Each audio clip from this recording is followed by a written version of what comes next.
Hello, my name is Montserrat Castro, and I'm the current research assistant at the Center on Women, Gender, and Public Policy. As part of tonight's very special 40-year anniversary celebration, we put together a video with the intention to show you how the center has impacted students as they make their way through the Humphrey School and into their different career paths. Thank you so much for coming, and we hope you enjoy it. Happy 40th anniversary to the Center on Women, Gender, and Public Policy. When I think about my time at the center, which started way back in 1995, I was fresh out of undergraduate studies, had never been to Minnesota before, and the future still looked unclear. I was a first-generation college graduate, and being in a master's program was daunting. I was fortunate to have Professor Sally Kenny as my advisor. In addition to helping me navigate some challenging early months in the program, she guided a group of students who were like-minded in their commitment to improve the institutions around them, an idea that became a thread throughout my professional and volunteer life. She also encouraged me to apply for a congressional fellowship in DC, which exposed me to the magical intersection of public policy and public service. Hi, everyone. I am so pleased to be celebrating this moment with the Humphrey School. I was a student at the Center for Women, Gender, and Public Policy back in 2005 when I was actually in school part-time but working full-time as a rowing coach, also at the U. And the center gave me both a context in the classroom and through my community of fellow students to make sense of the fundamental role of policymaking, of feminist activism, and women's leadership in shaping the history and implementation of Title IX of the Education Amendments of 1972. Sally Kenny, in particular, held space for our learning with such passion and humor. She gently helped me see a future for myself as a future scholar of public policy, and it nurtured my intellectual development. She helped me apply to PhD programs and eventually supported me as a research assistant at the center on my first project as a doctoral student in political science. My name is Youngmin Chu. I'm a PhD student at the Humphrey School of Public Affairs. I've been working with Christina and the center since I started my PhD, and honestly, it's been such a meaningful part of my journey. I've learned a lot, especially about how to share my research in a way that really connects with people outside academia. I had the honor and privilege of interning with the center in partnership with the Women's Foundation during the summer of 2012. My role was to coordinate 11 focus groups around the state, transcribe them and do the analysis, and then prepare the report, which also included policy recommendations. This experience impacted my life and career in a few key ways. First, it gave me exposure to incredible feminist leaders like Deborah Fitzpatrick from the center and staff at the Women's Foundation, as well as the community members across the state who participated in our focus groups. Two, it gave me the opportunity to lead a large, complex project with a tangible outcome. This gave me confidence in myself, as well as a great example of my abilities to share in future job interviews. And working with the center also taught me a lot about collaboration. So running projects, organizing seminars, and just seeing how much care and dedication go into each project. And then it showed me the power of listening to the people most impacted by policies and the responsibility that comes with being in a position to lift up their voices.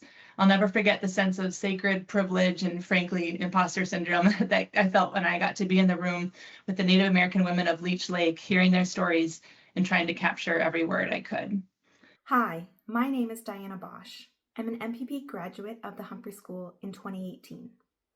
I benefited from the Center on Women, Gender, and Public Policy in multiple ways. In the summer of 2017, I received the Julia Henderson Fund for Internships, which allowed me to take an unpaid internship at the National Partnership for Women and Families in Washington, D.C. That internship launched the entire rest of my career working in Washington, D.C. and in women and family policy. I was also the research assistant for the center in the 2017-2018 school year.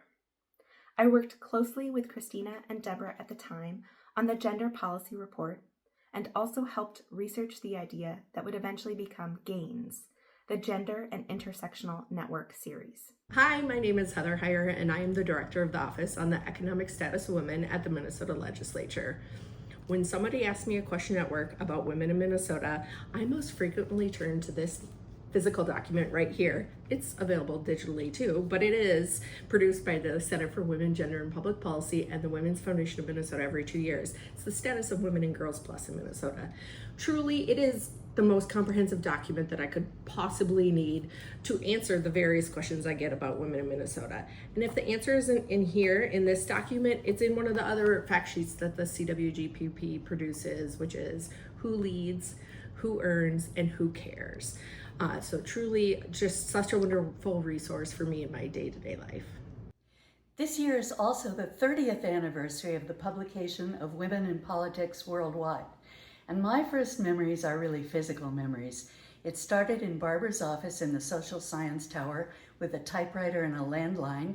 Then we moved into the new Humphrey building where I had an office and a desktop computer I shared with about 7 research assistants every semester. We had a copier, a dot matrix printer, a fax machine.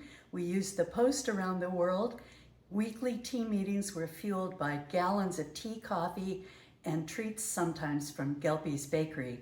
And finally, an 1,800-page manuscript was saved in a series of diskettes like this and sent to Yale University Press. They came back as an 800-page award-winning book. Remember, at the time, we had no email, no internet, no smartphones, no Zoom, no Google Docs, no cloud storage, no AI. And I don't believe AI will ever duplicate this book because it came from the experience, the hearts, and the courage of everyone who worked on it. These diskettes will always remind me. And it's so rewarding to see how my work can actually reach a broader audience and influence policy. Right now, I am a full professor at the University of Massachusetts Amherst, where I work with my colleagues to support both undergraduate and master's students in our programs at the UMass School of Public Policy. In 2024, I was elected as a council member in my town of Metuchen, New Jersey.